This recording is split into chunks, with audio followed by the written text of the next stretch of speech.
Chapter 2 The Doctrine of the Illusory Body. 1. The second doctrine, the illusory body, consisteth of three parts: realizing the impure illusory body to be Maya, realizing the pure illusory body to be Maya, realizing all things to be Maya. Part 1, realizing the impure illusory body to be Maya. 2. Of the first, realizing the impure illusory body to be Maya, it hath been said, of ripened karma is the illusory body born.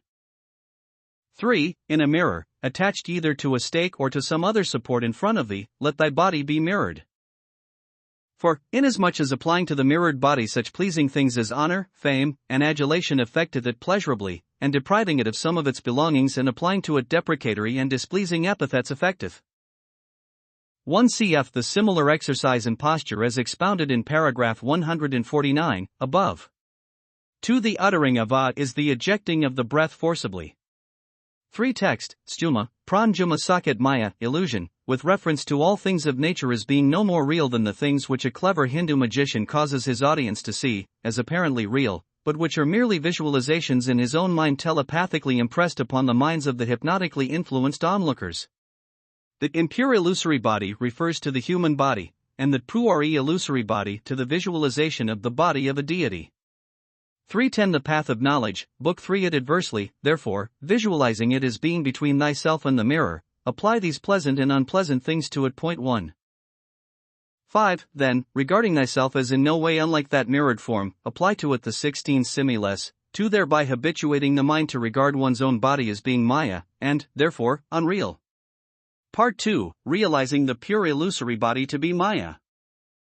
6. The second part, realizing the pure illusory body to be Maya, consisteth of two divisions, the Maya of the visualizing state, and the Maya of the perfected state. The Maya of the visualizing state. 7. Of the first, the Maya of the visualizing state, it hath been said, it should resemble the mirrored form of a well-drawn likeness of Vajrasattva, seen on the surface of an unsullied mirror during the mystic conferring of power. 3. 1. In the original, this passage is more or less ironical, the practice being intended to lead the disciple to see for himself the foolishness of his own egoism, upon which the Maya of his bodily form entirely depends. In the mirror he can see himself as others see him, and secretly observe the different purely human and monkey-like responses to the various pleasing and displeasing thought stimuli applied, as they spread over his countenance. If the practice be seriously meditated upon, there can be but one result, namely, disgust with one's egotistical sense of self-importance, or false pride. The thought that one is wiser, or holier, or in any respect worthy of being differentiated from sentient beings, regarded as a whole, is incompatible with progress on the path of selflessness. 2. These are 16 similes illustrating the illusory nature of the physical body, such as, it is like a mirage, like clouds, like the moon reflected in water, like the illusions produced by magic, like the substance of dreams, like the reflection seen in a mirror, and so on. 3. During the mystic initiation, here called the mystic conferring of power, there is employed a mirror, symbolical of the mirror of karma, in which all good and evil deeds of the neophyte are said to be mystically reflected, and, also, a well-made likeness, usually painted in colors, of Vajrasattva, the indestructible-minded one of the two bodhisat reflexes of the Jnani Buddha Akshobhya, with whom the mirror-like wisdom is associated. This stanza of 4 verses is addressed to the disciple who is being made ready to. Chapter 2, Yoga of the Illusory Body 2:11. 8. Accordingly, either the figure of Vajrasattva, or of any other tutelary deity, having been drawn, let its superficial form be reflected in a mirror. 1. 9. By looking at that mirrored form with fixity of gaze and mind, and meditating upon it, the figure will come to appear as if animated.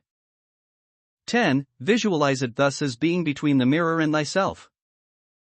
11. Next visualize thine own body as being like that reflected body of the deity, and should the visualization become substantial enough to touch, to proceed to visualize any other body thou happenest to see, as also being the deity's body, and should this visualization similarly become lifelike, then visualize all visible forms as being the body of the tutelary deity. 12. By so doing, all phenomenally appearing things will dawn upon thee as being the sport, i.e. the manifold manifestations, of the deity. Receive his first initiation, which extends over a number of days, and, preparatory to the solemn ceremonial of his new birth, as a child of wisdom, he is directed to practice this rite of the illusory body. 1. The picture is to be held, or preferably attached to a stake, in such manner that the yogin as he sits meditating can see it reflected in the mirror. 2. This is the standard test applied to yogic visualizations. If the yogin's practicing be successful, the visualization will appear to him substantial or lifelike.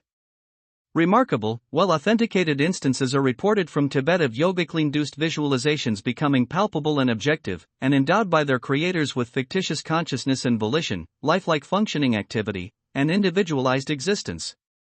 The spirit medium of the Occident commonly attributes similar materializations to forces apart from herself, unaware that their true origin is to be found in thoughts projected as visualizations from her own mental content, either consciously or unconsciously, and sometimes, possibly, through response to telepathic impulses communicated from sources apart from herself, which may be incarnate or discarnate centers of consciousness.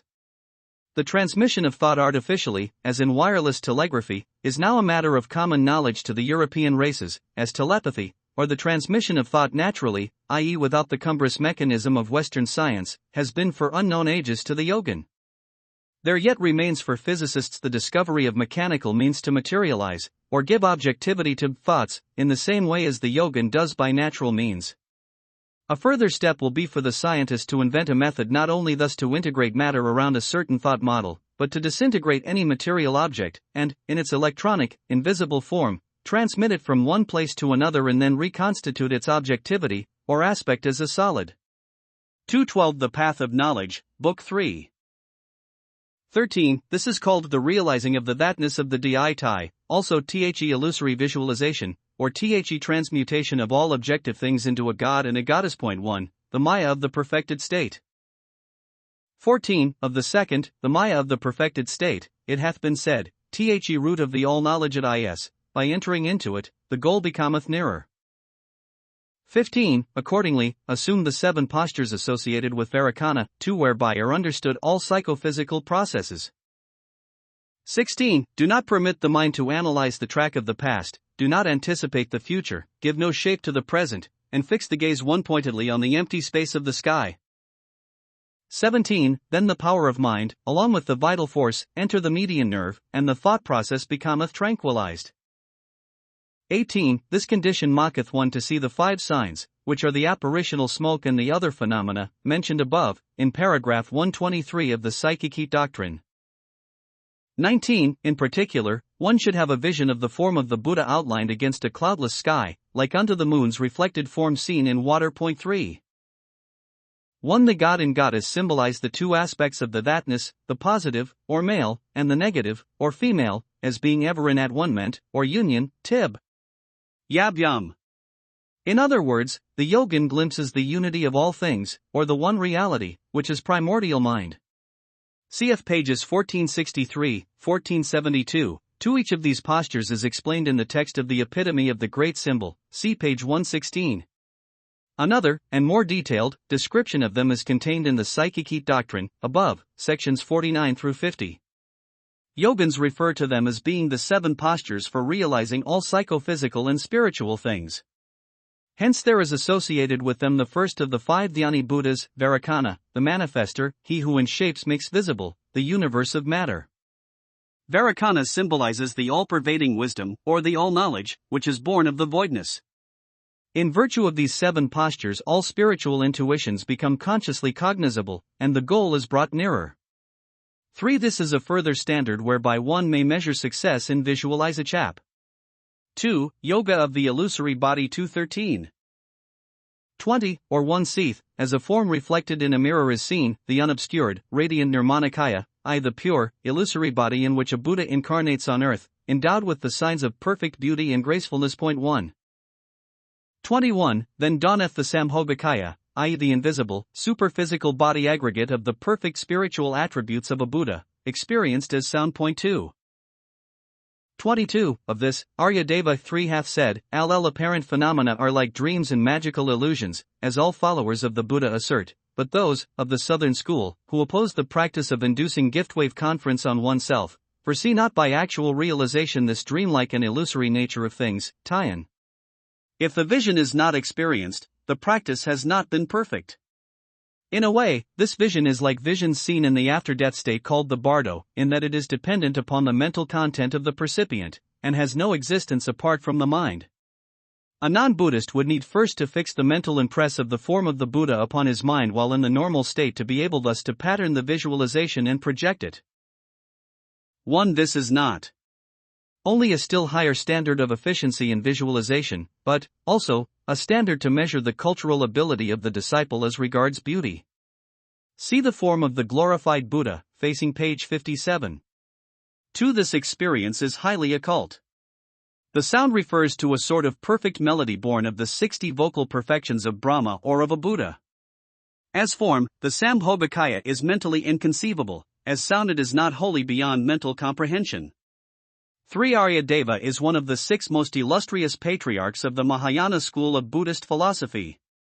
He was a disciple under the personal direction of the great sage Nagarjuna.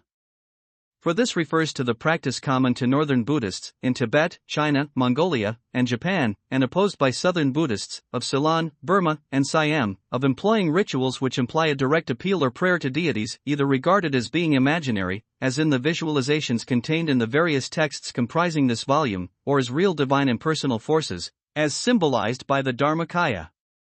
There are some, but very few, amongst northern Buddhists who, in this matter, side with the southern Buddhists. The gift waves, or spiritual power telepathically transmitted from the superhuman gurus to the gurus on earth and thence to the disciples, are evoked in virtue of a yogic process akin to autosuggestion. In other words, the yogin aims at making known his desire for divine guidance by consciously projecting perceptible waves of psychic influence to the superhuman realms wherein 214 The Path of Knowledge, Book 3, Part 3, Realizing All Things Tob Maya. 23, of the third part, Realizing All Things to be Maya, it hath been said, everything, the moving and the non-moving, one of the 3 universes, 2 is, in its completeness, realized as a unity. 24, the meaning of this quotation may be expounded as followeth: when one hath attained mastery of the tranquil state of exist the great teachers, who are no longer incarnate. To this end he makes use of mental concentration upon rituals and visualizations of deities, either purely imaginary or relatively real. European critics of yoga have thought that such practices induce a sort of self-hypnotization. If, in some degree, this criticism be well-founded, we must, nevertheless, take into account the fact that hypnotization by one's own efforts has a far different result, insofar as experimental knowledge is concerned, than hypnotization by another person. In self-hypnotization, the yogin is wholly the master of himself, whereas in hypnotic trance induced in one person by another the hypnotized subject loses mastery of himself and is more or less enslaved to the will of the hypnotizer, and upon being released from hypnosis has little or no conscious memory of the nature of the hypnotic state or of the character of the mind's reaction to the external stimuli inducing that state. On the contrary, the yogin enters the state fully conscious of what he is doing, and, while in it, trains his mind to retain memory of what is therein perceived or experienced. Hypnotization itself offers a vast and as yet little-known field for psychological research, and we are satisfied that the yogin knows far more that is worth knowing about the hypnotic state per se than any of our amateur psychologists of Europe and America. They, like our pathologists, prefer to experiment and theorize at second hand, by using the brains and bodies of animals or of other human beings, rather than, like the yogin, to know at first-hand psychological facts by experimenting upon their own brains and bodies. The southern Buddhists, in Aryadeva's view, are in their opposition to these northern Buddhist yogic practices, much like the psychologist who seeks knowledge at second hand, or from external sources, rather than from within himself. The essential teaching of our Mahayana texts is that the divine wisdom, the all-knowledge, is innate, or internal, in the Christian sense, that the kingdom of heaven lies within. 1. The moving is the samsara, or the cosmic creation, as it appears to us in our state of unenlightenment. The non-moving is nirvana, as we conceive nirvana. Both, however, to the fully enlightened, are inseparably one. Their apparent differentiation exists only in the mind of the yogin not completely enlightened, who looks upon them as 2 different states of consciousness. 2. The 3 universes are of desire, saket kama, of form saket rupa, and of non-form, saket arupa. Cf. pages 941-3. Chapter 2, Yoga of the Illusory Body 215 Samadhi. Then, by adding the actual realization of the voidness to the understanding already attained, and viewing all things accordingly, the samsara and nirvana, which seem to be separable states, are together transmuted into the wisdom of non-dual I, and the apparent truths are understood to be somatic illusion. 1. 25. By keeping the mind concentrated upon this understanding, and retaining the state of perfect quiescence, the wisdom thus attained deepeneth into the clear light of the full realization of the final truth. 2. Herein doth the doctrine of the illusory body. Chapter 1 The doctrine of the dream state. 1. The third doctrine, concerning the dream state, consisteth of 4 parts: comprehending, transmuting, realizing the dream state to be Maya, and meditating upon the thatness of the dream state. Pari, comprehending the nature of the dream state. 2. The first part, comprehending the nature of the dream state, comprehenseth 3 practices: comprehending it by the power of resolution, comprehending it by the power of breath, and comprehending it by the power of visualization. 1. The apparent truths symbolize the partial realization, clouded by a certain degree of illusion, which results from all but the highest state of samadhi. For instance, natural facts, such as the existence of the sun and stars, or of heat and cold, appear to be final, but are really phenomenal, or apparent, for they result from an underlying, fundamental noumenal cause which is non-apparent. Similarly, the law of duality, as seen in nature, is apparently, but not ultimately, true. The wisdom that all dualities are merely aspects of the one unity underlying all things is the final truth. 2. Just as when one has solved a great problem, the knowledge resulting changes little by little into a feeling of most complete satisfaction, so herein the realization that all phenomenal appearances are illusory deepens into the state of the clear light, which is a visual condition in which the yogin realizes truth in its undimmed completeness. In other words, where there has been realized the illusory nature of apparent truths, and the mind, in the tranquility of the highest samadhi, is fixed upon this realization, the relative truth is transmuted into the absolute or final truth. 216 The Path of Knowledge, Book 3, Practice I, comprehending it by the power of resolution. 3. With respect to the first, comprehending it by the power of resolution, that which hath been called the initial comprehending of the dream, referreth to resolving to maintain unbroken continuity of consciousness, throughout both the waking state and the dream state. For, in other words, under all conditions during the day, or waking state, hold to the concept that all things are of the substance of dreams and that thou must realize their true nature. 5. Then, at night, when about to sleep, pray to the Guru that thou mayest be enabled to comprehend the dream state, and firmly resolve that thou wilt comprehend it. By meditating thus, one is certain to comprehend it. 6. It hath furthermore been said, in this connection, all things are the results of causes, they depend wholly upon resolutions, or motives. Practice 2, comprehending it by the power of breath. 7. In the second practice, comprehending it by the power of breath, the methods are: sleep on the right side, as a lion doth. With the thumb and ring finger of the right hand press the pulsation of the throat arteries, stop the nostrils with the fingers of the left hand, and let the saliva collect in the throat. 1. As a result of these methods, Theogen enjoys as vivid consciousness in the dream state as in the waking state, and in passing from one state to another experiences no break in the continuity of memory. Thereby the content of the dream state is found to be quite the same as that of the waking state, in that it is wholly phenomenal and, therefore, illusory. All the multitudinous forms, both inorganic and organic, existing in nature, including the forms of men and of gods, are found to be purely phenomenal, and thus, in themselves, non-real. So dream experiences and waking experiences alike are discovered to be like mirage or like the image of the moon seen reflected in water. The yogin's aim is to attain to the causal or noumenal state wherein alone can there be realization of reality. Then, indeed, he ecstatically understands the illusory. Chap. 3, Yoga of the Dream State. 217, Practice 3, comprehending it by the power of visualization. 8. The third practice, comprehending it by the power of visualization, consisteth of these processes: the visualization itself, deriving the greatest benefit from the visualization, and preventing the spreading out of the dream content. 1. The visualization itself. 9. In the first, the visualization itself, the method is as if Loeth, thinking that thou art thyself the deity Vajrayogini, visualize in the throat psychic center the syllable red of color and vividly radiant, as being the real embodiment of divine speech. 2. 10. By mentally concentrating upon the radiance of the and recognizing every phenomenal thing to be in essence like forms reflected in a mirror, which, though apparent, have no real existence of themselves, one comprehendeth the dream. Point 3, deriving the greatest benefit from the visualization. 11. In the second, for deriving the greatest benefit from the visualization, the method is as followeth: at nightfall, strive to comprehend the nature of the dream state by means of the visualization just described above. At dawn, practice pot-shaped breathing 7 times. Resolve.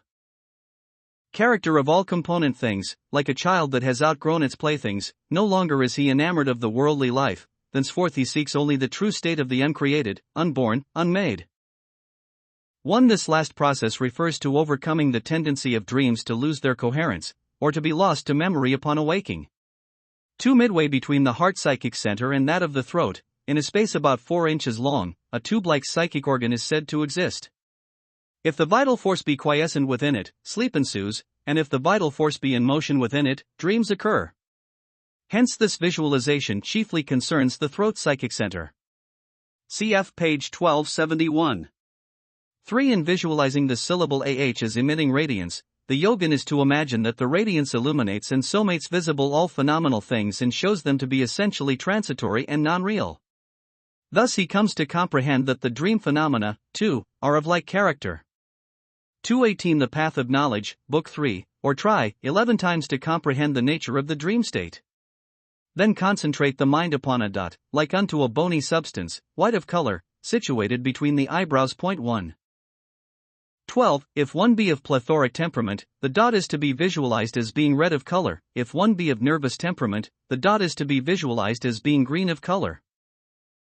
13. If by these means the nature of the dream state be not comprehended, then proceed as followeth: at nightfall meditate upon the dot. In the morning practice 21 pot-shaped breathings. Make 21 resolves, or efforts, to comprehend the nature of the dream state. Then, by concentrating the mind on a black dot, the size of an ordinary pill, as being situated at the base of the generative organ, one will be enabled to comprehend the nature of the dream state. Point 2, preventing the spreading out of the dream content. 14. Preventing the spreading out of the dream content hath 4 divisions: the spreading out into the waking state, the spreading out because of fatigue from the exercises, the spreading out because of physical or mental affliction, and the spreading out into negativeness. 15. The spreading out into the waking state occurreth when one is about to comprehend the dream, in virtue of thinking that it must be comprehended, and then waketh up. Point 2. 16. The antidote for this is to eat nutritious food and to perform bodily work, or exercise, until fatigued. Thereby sleep becometh deeper, and that cureth it. 17. The spreading out because of fatigue occurreth when a dream recurreth frequently without any change of content. 1. This has correspondence with the third eye of Vajrayogini. See page 1735. The visualization of the dot, tib. Thigel, is, in this practice, chiefly for the purpose of attaining mental concentration, or one-pointedness of mind. 2. When the disciple is unable to attain to one-pointedness of mind because of nervous excitation, or for any other not unusual cause, the guru commonly prescribes this color visualization in order to help the disciple to gain mental quiescence. 3. In other words, the waking from sleep while one is trying to grasp the character of the dream state is called the spreading out of the dream content into the waking state. Chapter 3, Yoga of the Dream State 219. 18. The antidote here is to meditate often upon that dream and to resolve most firmly to comprehend its essential nature, amalgamating in the process the pot-shaped breathing exercise with the visualization of the dot between the eyebrows. Point 1. 19. The spreading out because of physical or mental affliction occurreth when one dreameth many dreams and recollecteth nothing of them upon awaking. 20. The antidote here is to avoid pollutions and impurities. 2. To take the initiation of samadhi. 3. And to visualize the dot as being inside the root of the organ of generation. Thereby this spreading out will be cured. 21. The spreading out into negativeness is the disinclination of dreams to come. 22. To overcome this, visualize, whilst meditating upon the pot-shaped, the dot as being in the root of the generative organ, and, in particular, worship with propitiatory offerings the viras and the dakinis. Point 4. 1. The purpose of this combination of exercises is to gain better control of the mind, for indomitable mental control prevents and cures all the various spreadings out of the content of dreams. 2. These pollutions and impurities are such as arise from being in a place where a death or birth, or a battle or murder is occurring, or a lawsuit is being tried and stirring up evil passions, or a smithy is forging death-dealing weapons like swords, arrows, spears, and firearms, or from taking food of a person inimically disposed towards one. 3. This initiatory rite, known in Tibetan as the conferring of power or initiatory empowerment, Rigpahirtsalvang Pran Rigpaitsalwang, is for the purpose of developing the higher intellectual faculties. It is conferred only upon disciples who have been long on probation and found worthy of it. In modern Tibet, as was said of ancient classical Greece, many are the wand-bearers, few the chosen.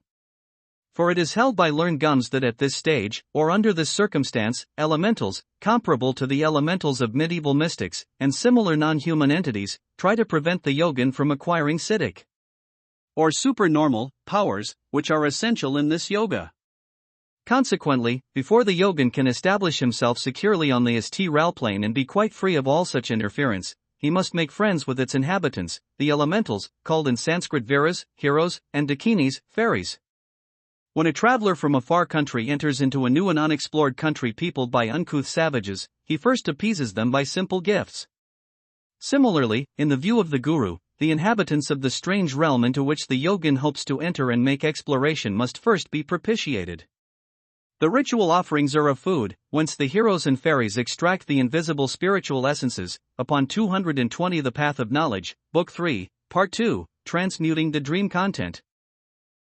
23. In the second part, the transmuting, as it is called, the process is as followeth. If, for example, the dream be about fire, think, what fear can there be of fire which occurreth in a dream? Holding to this thought, trample upon the fire. In like manner, tread under foot whatever be dreamt. 24. After having gained proficiency in this, then turn the thought to the various Buddha realms, thinking that they are attainable. 25. Accordingly, when about to sleep, visualize a red dot as being within the throat psychic center, and firmly believe that thereby thou shalt see whichever of these realms thou desirest to see, with all its characteristics, most vividly.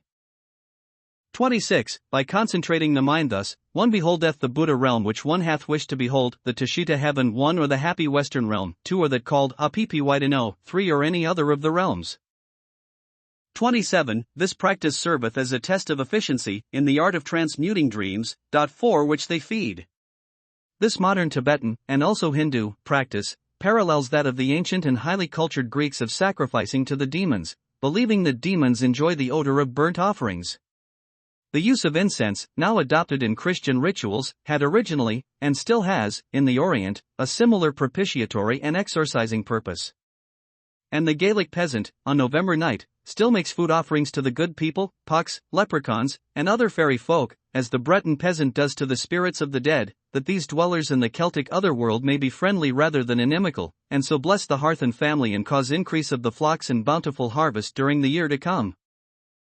1 Text, Gaidan, Prangadan Saket Tushita, the paradise wherein dwell the bodhisattvas prior to their final incarnation on earth to become Buddhas.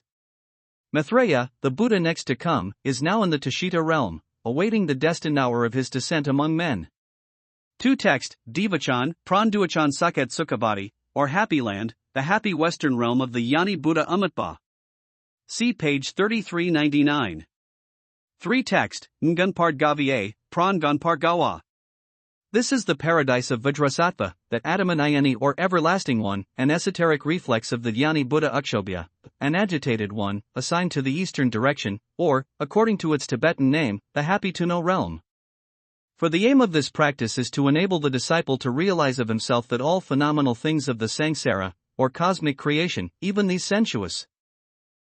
Chapter 3, Yoga of the Dream State 221, Part 3, Realizing the Dream State, or Dream Content, to be Maya. 28. The third part, Realizing the Dream State, or Dream Content, to be Maya, hath been expounded as followeth. At the outset, in the process of realizing it to be Maya, abandon all feeling of fear, or dread, and, if the dream be of fire, transform the fire into water, the antidote of fire. And if the dream be of minute objects, transform them into large objects, or if the dream be of large objects, transform them into small objects, thereby one comprehendeth the nature of dimensions. And if the dream be of a single thing, transform it into many things, or if the dream be of many things, transform them into a single thing, thereby one comprehendeth the nature of plurality and of unity. Continue such practices until thoroughly proficient in them. 1. Paradises, which are within the universes of desire, form, and formlessness, wherein existence is still individualized and personal, as in the Semitic heaven, are, like the human body, and the content of both the waking and the dream state, Maya. Once this mighty truth is realized, the disciple is ready for further advance on the path, the goal of which is the dreamless state, free from the illusoriness of both the waking and sleeping condition, the desireless state, the state beyond both form and non-form, nirvana. The gods themselves and their heavens, like all sentient beings possessing form and a place of existence, are, in the last analysis of the fully enlightened mind, of the stuff of which dreams are made. The seeing by the yogin of the realm upon which his mind is concentrated is the proof of his efficiency and success in the practice. The red dot serves somewhat like the eyepiece of a spiritual telescope, through which, in virtue of the visualization, the realm is said to be actually seen, or experienced, while out of the body in sleep. The practice in this respect partakes of the nature of that expounded in the last of the 6 doctrines, and again in Book 4, following, namely, that of the transference of consciousness from realm to realm or from one state of existence to another.